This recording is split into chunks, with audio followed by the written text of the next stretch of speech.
दिल्ली में मुख्यमंत्री और मंत्रियों को अब महंगे मोबाइल फोन्स खरीदने की छूट मिलेगी। दिल्ली में बीजेपी सरकार बनने के बाद 4 महीने के बाद ही अब मंत्रियों और वरिष्ठ अधिकारियों को नई सरकारी सुविधा दी गई है। इसके तहत वो महंगे मोबाइल फोन्स खरीद सकेंगे और उसका खर्च भी सरकार ही वहन करेगी। नई व्यवस्था के तहत मुख्यमंत्री को 1.5 लाख तक के मोबाइल फोन्स की छूट दी गई है। मंत्रियों को 1 लाख तक के 1 लाख 25 हज़ार तक के फ़ोन की खरीद पर रिम्बर्समेंट मिलेगा। ये सुविधा हर 2 साल में एक बार फिर ली जा सकती है और यही नहीं, अगर फ़ोन रिपेयर करने का खर्च 50% से ज़्यादा आता है तो फ़ोन बदलने की इजाज़त भी होगी।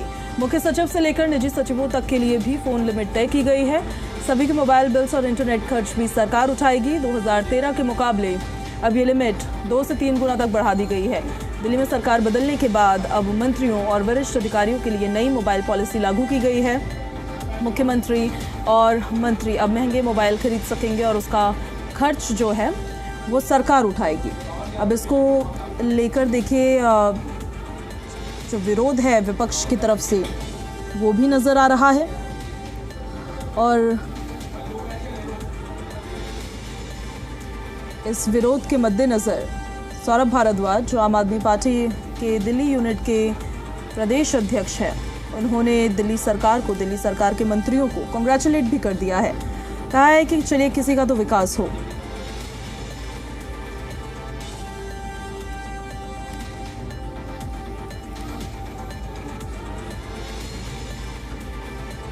सौरभ भारद्वाज ने ट्वीट कर दिल्ली सरकार को अब घेरा है। सौरभ भारद्वाज ने ट्वीट कर लिखा है कि दिल्ली भाजपा की मुख्यमंत्री और मंत्रियों को बधाई।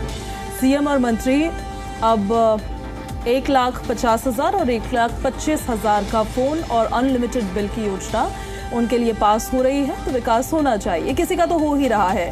2500 नहीं भी दिए तो क्या हो गया, प्राइवेट स्कूल फीस तो बढ़ी है। क्या दिल्ली में जल भराव भी खूब हो रहा है। बारिश में घंटों तक ट्रैफिक जाम भी खुद लग रहा है। हजारों विधवाओं की पेंशन काटी तो भी क्या हो गया, गरीबों का मकान टूटा तो भी क्या हो गया। महिलाओं को 2500 देने पर कमेटी बना दी है। 8 मार्च निकल गई, कमेटी खेल रहे हैं। किसी एक महिला को 2500 रुपये अभी तक दिए नहीं गए हैं। अपने फ़ोन के लिए कोई कमेटी बना देते हैं, वर्षों तक चर्चा करते हैं कि कितने फ़ोन और होने चाहिए। तो सौरभ भारद्वाज ने देखिए क्या कुछ कहा है, सुनवा भी देते हैं। ये सरकार विकास का वादा करके आई थी, किसी का विकास तो कर रहे हैं। इन्होंने कहा कि महिलाओं को 2500 रुपये देंगे, 8 मार्च से पहले देंगे, उनको तो कुछ नहीं दिया। उसके लिए कमेटी बना दी। 6 महीने हो गए, कमेटी पता नहीं क्या कर रही है। अपने लिए महंगे फ़ोन खरीदने हैं, 1.5 लाख रुपए का फ़ोन खरीदना है और उसका बिल भी अनलिमिटेड जो है सरकार पे करेगी। उसके लिए कोई कमेटी नहीं बनाई आपने, उसके लिए भी एक कमेटी बना देते।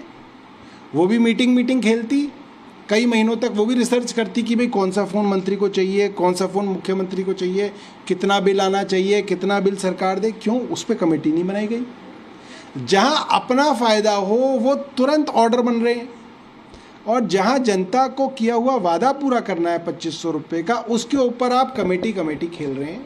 तो आप जनता को बेवकूफ़ बनाने का काम कर रहे हैं।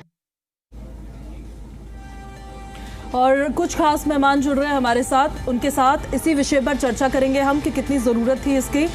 भारतीय जनता पार्टी से प्रवक्ता शुभेंदु शेखर अवस्थी हमारे साथ कनेक्ट हो गए हैं। कांग्रेस पार्टी से प्रवक्ता मोहम्मद आसिफ कनेक्ट हो गए हैं और आम आदमी पार्टी से विधायक सहीराम पहलवान हमारे साथ कनेक्ट हो गए हैं। शुरुआत शुभेंदु शेखर अवस्थी जी आपके साथ कर रही हूँ मैं। अब नई पॉलिसी 2 से 3 गुना बढ़ा तो रहे हैं आप, लेकिन ज़रूरत क्या थी इसकी? मतलब ऐसा क्या छूट रहा था जिससे विकास की ओर दिल्ली सरकार आगे बढ़ नहीं पा रही थी कि इतनी लिमिट बढ़ा दी गई?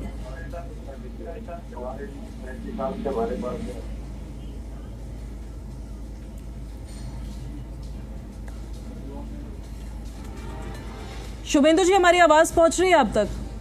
दोबारा कनेक्ट करिए फिर उन्हें। तो सहीराम पहलवान जी मैं आपका रुख करना चाहती हूँ। अब देखिए लिमिट तो बढ़ा दी गई है। इस लिमिट को लेकर हालांकि आम आदमी पार्टी इसका विरोध कर रही है, लेकिन सर अगर सरकारी खजाने से जो सरकार के लिए काम कर रहे हैं, मंत्री हो गए चाहे अधिकारी हो गए, उनको कोई सुविधा दी जा रही है, तो इसमें विरोध को लेकर आपकी तरफ से क्या क्या मुख्य बिंदु ऐसे हैं जो आप सामने रखना चाहते हैं? लोग के मोबाइल की बात कर रहे हैं, मंत्रियों के मोबाइल की बात कर रहे हैं। क्या मोहल्ला क्लिनिक में दवा अवेलेबल है क्या इनकी? पूछो। दिल्ली जल बोर्ड में पंप ऑपरेटर और जेई की सैलरी 4 महीने से नहीं आई।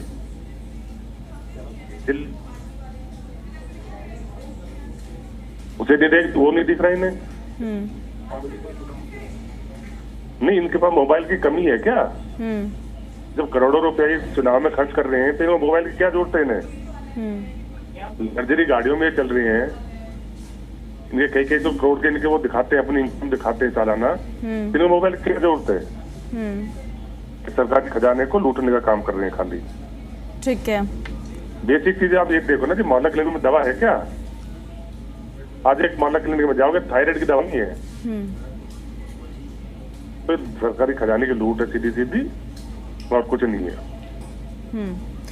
सर, अगर वो अपने पक्ष में ये बात बोलते हैं फिर कि इससे कार्य कुशलता बढ़ेगी, टेक्नोलॉजी का हम जितना ज़्यादा इस्तेमाल करेंगे, अच्छे मोबाइल फोन्स यूज करेंगे तो ई गवर्नेंस को फायदा होगा, वीडियो मीटिंग्स अच्छे से हो जाएगी, त्वरित संवाद में मदद मिलेगी। किसी भी मंत्री के फोन उठा के देखो, 2 लाख से 3 लाख से कम है क्या? ऑलरेडी है नहीं क्या उनके पास? ऑलरेडी सबके पास है। ये खाली सरकारी खजाने की लूटर।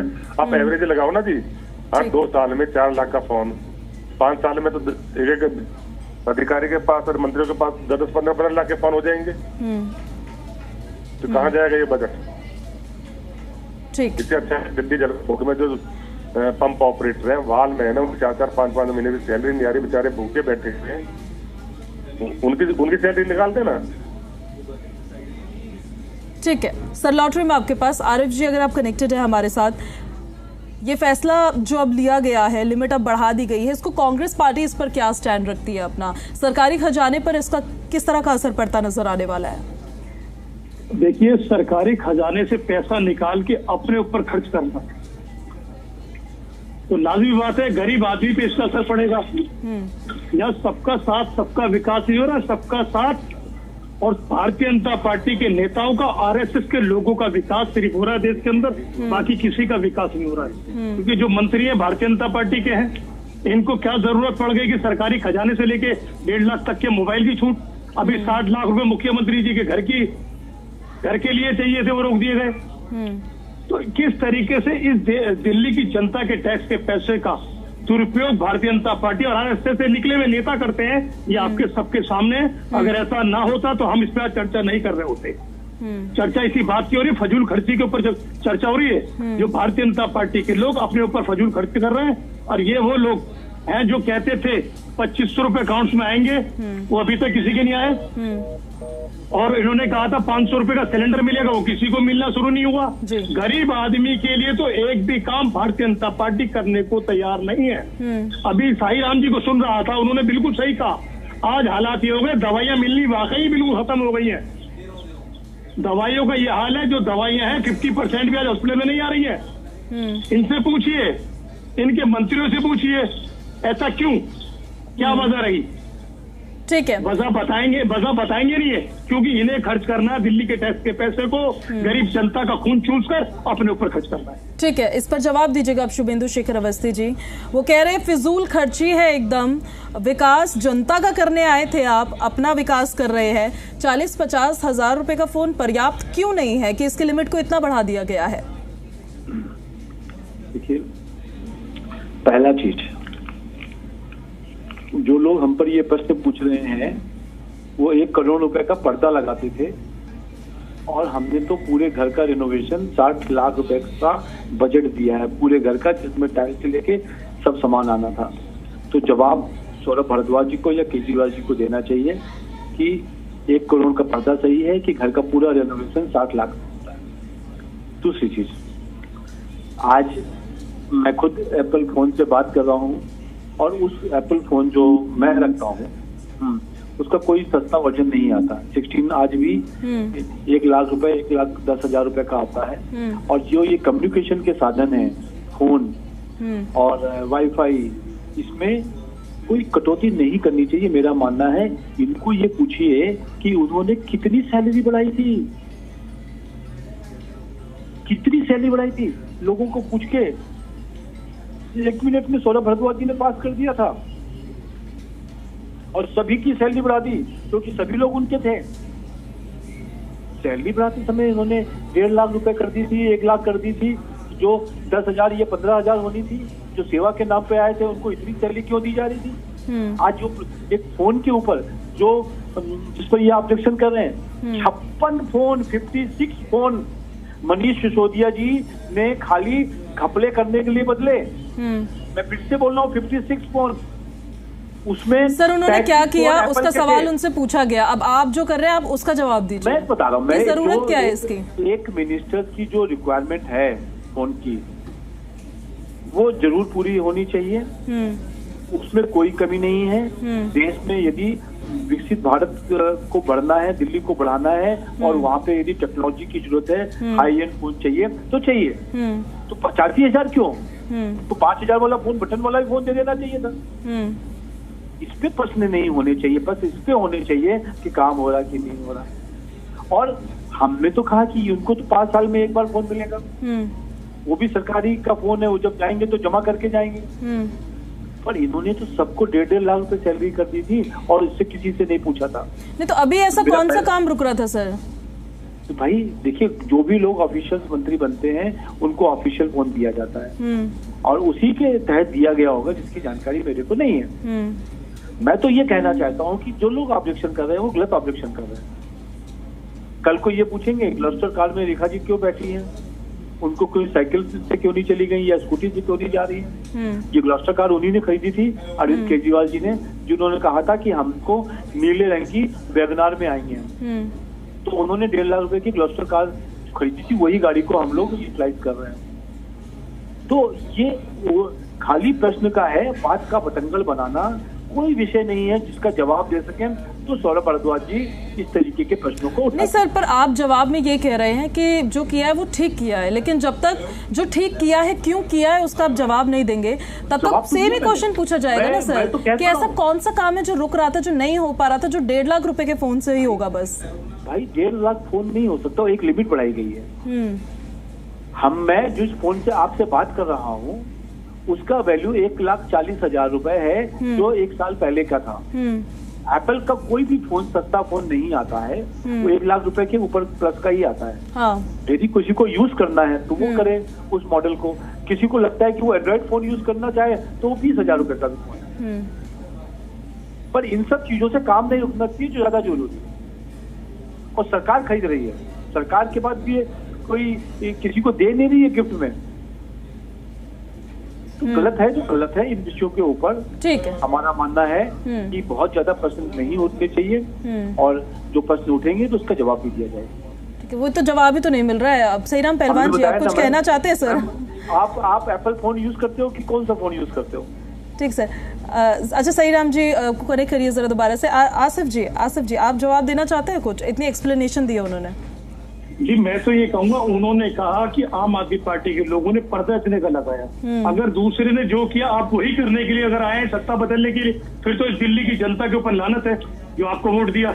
आप तो बदलने के लिए आए थे ना, दिल्ली को बदलेंगे हम। आप ही ने कहा था ना ये चीजें देंगे, जो आपने 6 महीने पूरे होने जा रहे हैं, अभी तो दिल्ली वालों को कुछ नहीं दिया है। तो इसलिए आपकी सारी जो वादे थे, जो प्रधानमंत्री ने कहा था 8 मार्च को पहले कैबिनेट के अंदर गरीब महिलाओं को 2,500 रुपए मिलने शुरू हो जाएंगे, वो आपके झूठे साबित हुए। आप ही ने कहा था कि आपको 300 यूनिट बिजली फ्री मिलेगी दिल्ली वासियों को, 6ठा महीना चल रहा है, मुझे तो लगता नहीं किसी के घर पर बिजली 300 यूनिट फ्री आई होगी तो भारतीय जनता पार्टी आरएसएस के घर वालों की आई होगी, बाकी दिल्ली वासी को कुछ नहीं मिला। सिर्फ एक ठगावा दिल्ली वाले महसूस कर रहे हैं। अगर किसी को फायदा हुआ है, कोई जनता के टैक्स का दुरुपयोग कर रहा है, तो आरएसएस भारतीय जनता पार्टी के लोग हैं।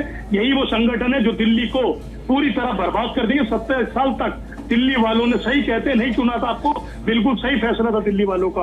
आज उन्हें महसूस हो रहा है किस तरीके से दिल्ली वालों का उजाड़ रहे हैं, बेघर कर रहे हैं, जगह जगह से झुग्गियां उछाड़ते जा रहे हैं आप। उन्हीं झुग्गियों के अंदर जाके आप सोते थे, वहीं जाके खाना खाया करते थे, उन्हीं से आज आपने आशियाना छीन लिया है। जब किसी का आशियाना छीनता है तो उससे ज्यादा दर्द कोई जान नहीं सकता है, वही दर्द अपना बयान कर सकता है किस तरीके से भारतीय जनता पार्टी के लोगों ने लोगों का आशियाना छीना, उनकी छतें छीनी। जो कहा करते थे जहाँ झुग्गी वही मकान, दिल्ली के अंदर 48,000 मकान है, आपने कितने दिए नहीं बता सकते आप। अगर उन्हीं लोगों को आपने मकान दे दिया होता राजीव गांधी आवास को, तो कम से कम दिल्ली वालों को, कुछ लोगों को तो आके आना मिल जाता, कुछ लोग तो ऐसे गर्मी के मौसम में, बरसात के मौसम में छत के नीचे रह गए होते। तो भारतीय जनता पार्टी जो है पूरी तरह छल कपट में माहिर है, और इसके ज्यादा महारत हासिल हिंदुस्तान की जो सबसे बड़ी अपने को पार्टी कहती है, किसी और के अंदर नहीं है। ठीक है सर, मैं लौट रही हूँ आपके पास वापस। सही राम जी अगर कनेक्टेड होंगे तो मुझे बताइएगा आप, जैसे वो कनेक्ट होंगे। शुभेंदु शेखर अवस्थी जी, इस प्रक्रिया में पारदर्शिता कैसे लेकर आएंगे सर आप? क्योंकि जनता को भी तो समझ आना चाहिए ना, उनकी सरकार कुछ काम कर रही है तो उनके लिए कैसे बेनिफिशियल है वो काम? देखिए, ये विषय ही इम्पोर्टेंट नहीं है। मैं बार बार कह रहा हूँ, एक फोन को लेके ये विषय उन्होंने उठाया, पर उन्होंने ये नहीं बताया कि शीश महल में 52 करोड़ क्यों लग गए। आप व्यवस्थाओं को देखिए, ये 5 सालों के लिए एक फोन दिया गया और किसी मिनिस्टर्स को दिया गया कि भाई ये फोन आप मिनिस्टर आप रख सकते हो। क्या कारण था कि दिल्ली की पुरानी सरकार ने सभी एमएलए की सैलरी बढ़ा दी गई, 1-1 लाख रुपए सैलरी बढ़ गई, जो हर महीने का रिकरिंग फंड था, उसका कोई जवाब नहीं दे रहे। अरे तो सर वो जवाब क्यों देंगे? अभी आप तो सरकार में आप जवाब देंगे ना। आपसे जो मैं सवाल पूछ रही हूँ आप उसका जवाब दीजिए। पारदर्शिता कैसे लेकर आएंगे इसमें ताकि दुरुपयोग ना हो? मतलब जनता तो यही समझना चाहती है, ठीक है हमारी सरकार काम कर रही है, हमारे लिए काम कर रही है, पारदर्शिता रहे और कोई दुरुपयोग ना हो, ना हमारे टैक्स के पैसे का, ना सरकार के खजाने का। मैं वही कह रहा हूँ कि यदि कोई हमारा मंत्री, कोई भी मंत्री, यदि वो एक पर्टिकुलर मॉडल का, पर्टिकुलर ब्रांड का फोन यूज करता है, मैं फिर आपको जस्टिफाई करना हूँ, उसको कोई सस्ता फोन नहीं आता है, तो काम ज्यादा जरूरी है। और ये सरकार अपने कैपिटल रिक्वायरमेंट के लिए करती है, और ये किसी को गिफ्ट में नहीं दिया जा रहा है। कोई और मिनिस्टर होगा वही फोन उठा के उसको दिया जाएगा। पर 56 फोन मनीष सिसोदिया ने उनके केस में, मतलब जब केस खुला उनका ईडी के सामने, तो 56 फोन चेंज किए उन्होंने। तो आप एक और चीज समझो, मैं ये कहना चाह रहा हूँ कि मैं किसी चीज को जस्टिफाई नहीं करना चाहता कि वो फोन 50,000 का हो कि 1.5 लाख का हो कि 10,000 का हो। ये सब सरकारें और वो लोग सोच सकते हैं, उनका विषय है क्या खर्च करना चाहिए क्या नहीं खर्च। ठीक है, मतलब इस पर सवाल नहीं पूछना चाहिए, आपका कहना ये है। पवन शर्मा जी कनेक्ट हो गए हमारे साथ। ठीक सर, मैं लौट रही हूँ आपके पास। आम आदमी पार्टी के प्रवक्ता है पवन शर्मा जी। पवन जी, वो कह रहे हैं सरकार है अपना काम कर रही है, कुछ भी पॉलिसी लेकर आए हैं, बेकार का हल्ला मचा रहे हैं, आप ये कह रहे हो? देखिए, हम तो पहले से कह रहे हैं कि भाजपा का सिर्फ एक ही मकसद है कि ऐशो आराम कैसे इनको मिले। इनका मकसद है कि करप्शन के धंधे कैसे सेट हो, कमीशन कैसे मिले। आपको याद होगा 2015 में हमारी सरकार बनी थी तो अरविंद केजरीवाल जी का पहला फैसला क्या था? पहला फैसला था बिजली हाफ पानी माफ। मतलब पहला फैन उसमें चलाया कि दिल्ली के लोगों को 24 घंटे बिजली मिले, बिजली सस्ती मिले, फ्री बिजली मिले, पूरा पानी फ्री मिले। इस पर उनका पहला पेन चला था। लेकिन भाजपा के नेताओं का पहला फोन किस पे चला है? पहला फोन चला है कि इनको आईफोन चाहिए, इनको 1-1 करोड़ के टॉयलेट चाहिए, इनको 1-1 करोड़ रुपए मकान का एसी चाहिए, इनको 2-2 घर चाहिए। मतलब कोई मुख्यमंत्री रहता है एक घर में रहता है, इनको 2-2 घर चाहिए। मतलब पूरा फोकस भाजपा का एक ही उस पर है कि इनको ऐशो आराम कैसे मिले। भाई अच्छा लगता है हमको भी, जैसे आप प्राइवेट स्कूलों का अपने अत्याचार देखा, अगर प्राइवेट स्कूलों का अत्याचार रोक पाते, माता पिता का एक्सटॉर्शन रोक पाते, हमको अच्छा लगता। दिल्ली के अंदर एक बरसात हो जाती है, पूरा पानी पानी दिल्ली हो जाती है, एयरपोर्ट के रास्ते बंद हो जाते हैं, स्कूल जाना मुहाल हो जाता है, लोगों को ऑफिस से घर पहुंचना मुश्किल हो जाता है। डिसिल्टिंग कराते, डिसिल्टिंग नहीं कराते, हमको अच्छा लगता है वो वाला काम करते। अगर दिल्ली के अंदर पावर कट को रोक पाते, हमारी सरकार जाने के बाद दिल्ली के अंदर पावर कट लगने शुरू हो गए, हम इनको अप्रिशिएट करते, लेकिन कुछ नहीं किया इन लोगों ने। अब एक काम तो करते भाई, इन्होंने वादा किया था दिल्ली की महिलाओं को 2500 रुपए देंगे, उनको 2500 रुपए तो नहीं दे पाए, लेकिन 1.5 लाख रुपए का आईफोन चाहिए इनको। क्यों चाहिए भाई? इनको दिल्ली की महिलाओं को जो इनसे वादा किया था उस पर झूठ बोला। तो एक काम तो कर लेते, इसको अप्रिशिएट तो हम कर पाते हैं, मौका तो अप्रिशिएट करने का, लेकिन एक काम नहीं कर पाए इन्होंने। दिल्ली के अंदर रोड आपने देखा होगा, पूरी दिल्ली में इन्होंने हल्ला मचाया कि हम पैच वर्क कर रहे हैं, रोड के गड्ढे भर रहे हैं। मतलब 6-6 इंच के गड्ढे भर दिए और गड्ढे का ब्रेकर बना दिए। और जो गड्ढे भरने चाहिए थे 5-5, 6-6, 8-8 फुट के गड्ढे थे, रोड खराब पड़े हुए, उस पर कोई काम नहीं किया, सिर्फ और सिर्फ फोटो खिंचा। राज्यपाल के तौर पर नियुक्त करना ये एक मैसेज जरूर बंगाल के लिए है। हालांकि उनकी अपनी कार्यशैली भी होगी कि किस तरीके से वो हरियाणा में आते हैं, कैसा उनका एक कार्यकाल रहता है। बिल्कुल, चलो जब वो हरियाणा में आएंगे और अपनी जो जिम्मेदारी संभालेंगे, अपना कामकाज देखेंगे। हालांकि वो बात की बात है कि हरियाणा में किस तरह से कामकाज देखते हैं, क्योंकि बंडारू दत्तात्रेय भी एक सक्रिय राज्यपाल के तौर पर रहे, सारे कामकाज में हमेशा ही जानकारियां लेते रहे, हस्तक्षेप रहा। असीम घोष का कार्यकाल कैसा वो देखने वाली बात होगी। लेकिन जहाँ तक पश्चिम बंगाल की बात है तो एक ये मैसेज भी जाता है कि जिन नेताओं ने पार्टी की अपनी जिंदगी लगा दी और पार्टी के हमेशा काम किया, तो पार्टी भी उन नेताओं का ध्यान रखती है और उन्हें लगातार जो है अलग अलग जिम्मेदारियां पार्टी को सौंपी जाती है। तो इस कड़ी में हो सकता है कि असीम को ये जिम्मेदारी सौंपी गई है कि उन्हें हरियाणा का राज्यपाल बनाया गया। और हरियाणा एक ऐसा राज्य है जो केंद्र में जिसकी जो छवि है इस राज्य की, हरियाणा सरकार की, वो बहुत अच्छी है। तो अपने बेहद किसी खास नेता को केंद्र की ओर से जो है हरियाणा भेजा जाना चाहिए था और उन्हें असीम घोष के तौर पर उन्हें भेजा है। अब जहां तक पश्चिम बंगाल के चुनाव की बात आती है, बिल्कुल सही कहा आपने कि वहां पर एडी चोटी का जोर भाजपा लगाती है। पिछले चुनाव में भी लगाया गया था और अगले चुनाव में भी लगाया जाएगा। लेकिन अब असीम घोष को यहाँ भेजा गया है तो उसके लिए पश्चिम बंगाल का नेतृत्व भी भाजपा ने पहले से तैयार कर लिया होगा कि चुनाव में किसके नेतृत्व में चुनाव लड़ा जाएगा, कौन नेता होगा। और असीम घोष की जो सेवाएं हैं ताकि वो तो पश्चिम बंगाल के लिए चुनाव के वक्त ही रहेंगी, चुनाव प्रचार की जिम्मेदारी असीम घोष तब भी जो है भाजपा की ओर दी जाएगी। लेकिन भाजपा का ये संदेश भी रहता है कि जिन नेताओं ने भाजपा के लिए सारी उम्र काम किया है तो भाजपा भी उन नेताओं को दरकिनार नहीं करती, कहीं ना कहीं भाजपा का ध्यान भी उन तरफ रहता है और उस हिसाब से उन्हें जिम्मेदारियां भी दी जाती हैं।